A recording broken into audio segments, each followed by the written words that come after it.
Surgery లేకుండా sciatica, spondylitis, frozen shoulder కి కేవలం 45 నిమిషాలలో నొప్పి లేని అత్యాధునిక చికిత్స ప్రాణ పెయిన్ క్లినిక్. కామెడీ సినిమాలు రిలీజ్ డేట్ తోనే కాదు, బిజినెస్ లోనూ పోటీ పడ్డాయి. మ్యాడ్ స్క్వేర్ కంటే రాబిన్హుడ్ బిజినెస్ 4 కోట్లు ఎక్కువ. అయినా మ్యాడ్ స్క్వేర్ బిజినెసే ఎక్కువ కింద లెక్క. అదలాగో చూసేద్దామా?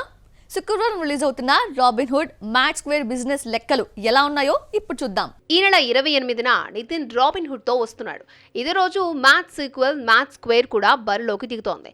ఈ 2 కామెడీ సినిమాలే హిట్ కాంబినేషన్ లో రావడంతో ఆడియన్స్ లో ఈ 2 సినిమాపై మంచి క్రేజ్ ఉంది. భీష్మ హిట్ తర్వాత నితిన్, దర్శకుడు వెంకీ కుడుమల కాంబోలో వస్తున్న రాబిన్హుడ్ పై హై ఎక్స్పెక్టేషన్స్ ఉన్నాయి. చిన్న సినిమాగా రిలీజ్ అయిన మ్యాడ్ సూపర్ హిట్ కావడంతో మ్యాడ్ స్క్వేర్ పై భారీ అంచనాలున్నాయి. మ్యాడ్ థియేట్రికల్ రైట్స్ 2 కోట్లకు జరిగితే 12 కోట్లు తీసుకొచ్చింది.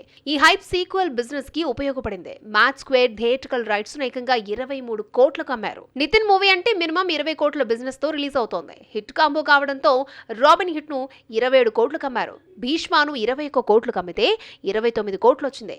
భీష్మ థియేట్రికల్ రైట్స్ కంటే రాబిన్హుడ్ బిజినెస్ 6 కోట్లు ఎక్కువ.